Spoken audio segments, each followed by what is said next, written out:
With the new Salvager Salvo pursuit weapon and the recent changes to grenade launchers, I thought it would be good to explain how breech-loaded grenade launchers work. For context, breech-loaded grenade launchers are my favorite weapon archetype in the game, and with over 50,000 combined PvP and PvE kills on my Fighting Lion, I've learned a thing or two about how to use them. There are a lot of intricacies on how they operate that a lot of people don't realize, so stick around and I'll get you on your way to mastering this weapon type. I'm going to start with the basics of how it works, then I'll go over tips and tricks, and finally I'll talk about powerful exotic combinations. Timestamps will be in the description below.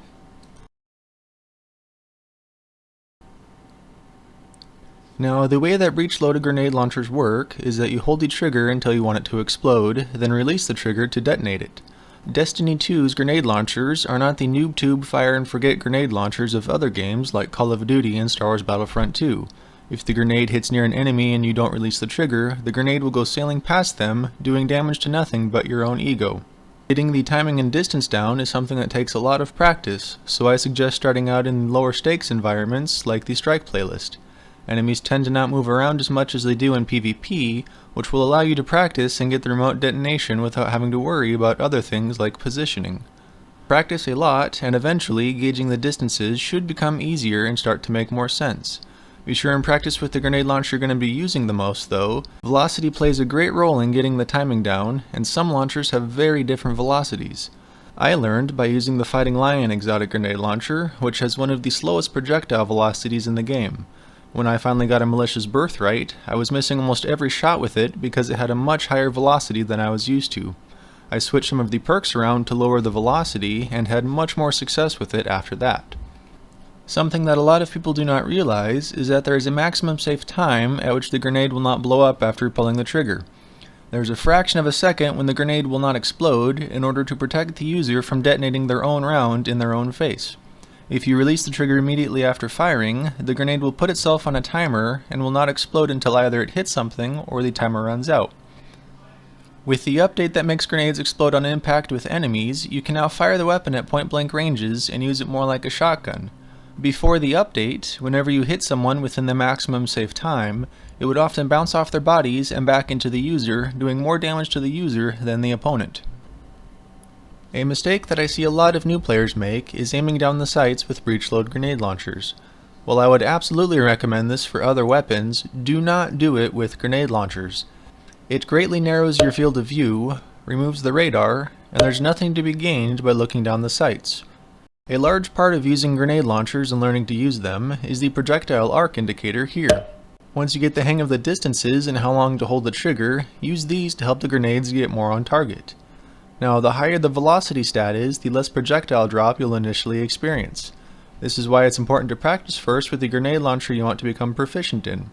If I'm using the Fighting Lion at 30 meters, which has the slowest velocity of any grenade launcher, I'd want to aim it about here to hit the heavy ammo.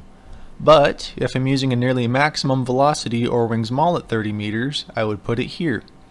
I'll be discussing the arc more in depth later on, but once you get the hang of hip firing, something that you'll likely start to naturally do is read the radar more. There are a lot of guides and tutorials by other people about the intricacies of reading the radar, so I will leave the topic to them. I suggest watching these two videos by Fallout Plays. He goes very in depth, and even I, a Destiny veteran, learned quite a few things from watching them. Now, what should you do if you see an enemy around a corner on your radar? If your answer involves sliding and shotguns, that's actually a pretty good strategy, but you're here for the grenades. Breech-loaded grenade launchers are beautiful at killing guardians around corners and from behind cover. Just like with learning the remote detonation timing, getting the angle right will take a lot of practice. I suggest going into a private match with a friend and having them stand in choke points, sniper lanes, and control zones. Then, practice shooting around corners and off of walls, with them telling you how close you're getting to them. Now, to reiterate, learning the angles will take a lot of practice and a lot of trial and error. Occasionally I myself will miss shots around corners. Now, a word of warning about maps with Vex architecture. They are wildly inconsistent for getting the ricochet shots. Many times a wall will look smooth, when actually there's a lot of little blocks close together that will bounce the grenades unpredictably. Now, on the subject of bouncing is the velocity of each bounce. Grenade launcher projectiles follow physics that are very close to real life. A round fired at a long distance will maintain its velocity until the pull of gravity overcomes the inertia and begins to pull the grenade downwards. This is what's known as the projectile arc, and is something that modern-day artillery have to calculate in order to hit their targets. Every time that a grenade bounces off of a surface, it loses about 1/3 of its velocity, so the maximum number of bounces you can feasibly attain with a measurable distance is 3. After that, the grenade will either sit there or bounce in place for a moment before exploding. The only exceptions to this is the waveframe launchers and Witherhoard. They have an abysmal velocity and thus will bounce effectively only once. As soon as they come into contact with the ground, they detonate.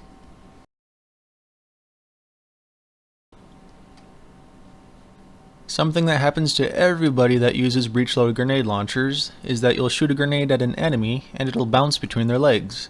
This is a very common thing to occur, and there's a couple of ways we can mitigate this.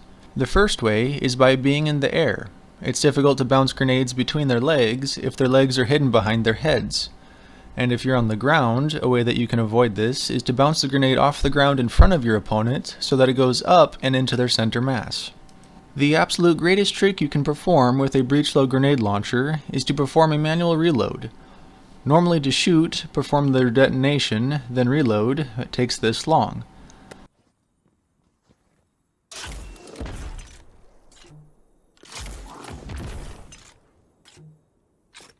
But if I perform a manual reload, it will take this long.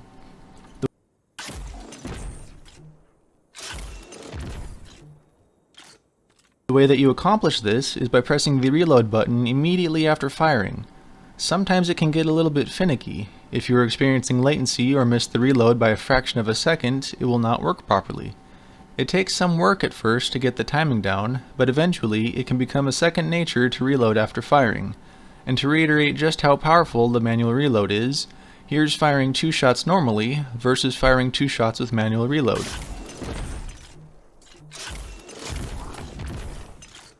Now this can be improved even more by running grenade launcher loader mods. Manually reloading with 2 mods equipped will reload this fast as compared to the other 2 methods.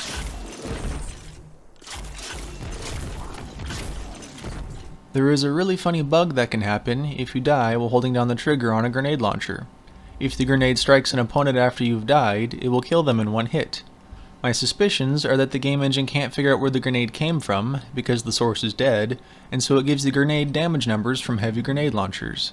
Now I have no way to prove this, these are only my suspicions based on years of playing this game with grenade launchers.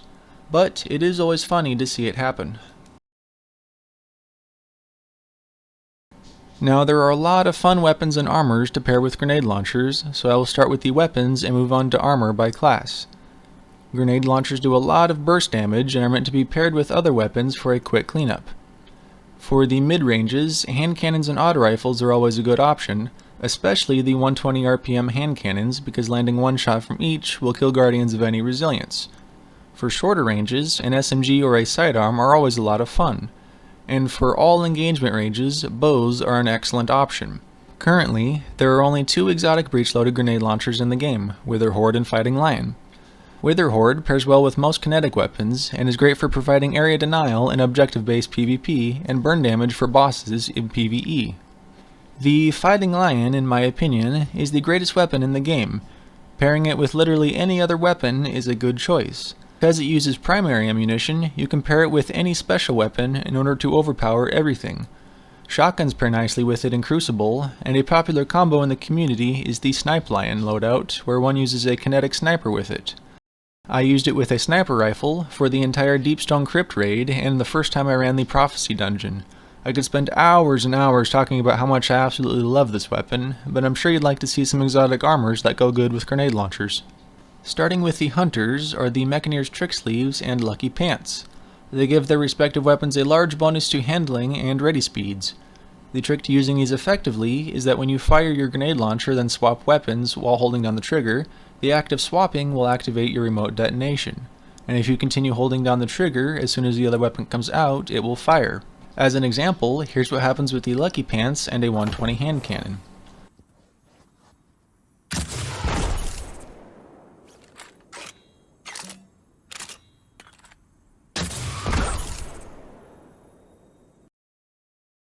Shepri's Sting is a solid choice because being able to see enemies through walls will help you better judge the angle you need to ricochet the shots around corners. Shinobu's Vow is solid because often when you hit somebody with a grenade launcher they duck behind cover, and with the enhanced skip grenades they will chase them down and finish them off.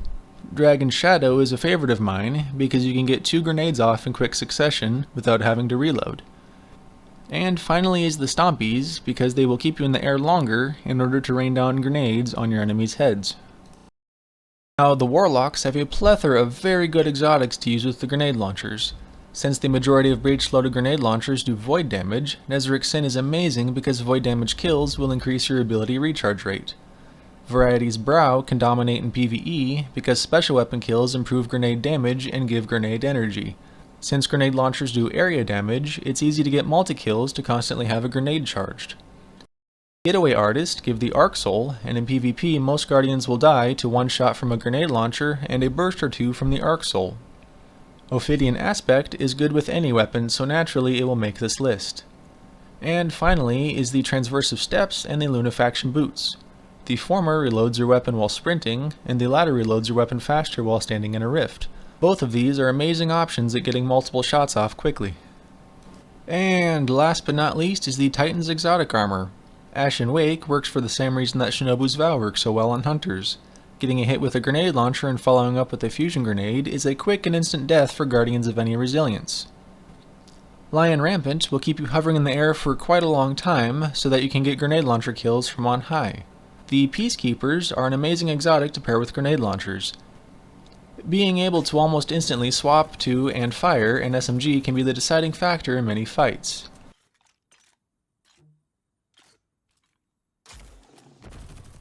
And finally the last exotic is the Phoenix Cradle, which gives bonus damage from sunspots for longer. Only Guardians with a maximum resilience can withstand a sunspot enhanced grenade launcher. Now if you'd like to know more about using breech-loaded grenade launchers, the Fighting Lion Reddit page is an excellent source. Sure, the main focus is on Fighting Lion, but they do discuss a lot of builds and different ways to use grenade launchers in general. Some of the members even went and made their own website called the Fighting Lion Club. There, they have tutorials and go way more into depth about things like charge with light mods and damage numbers. Anyways, if you made it this far, thank you for watching. Here's some of the resources I used in researching and making this video. Be sure and stay safe out there.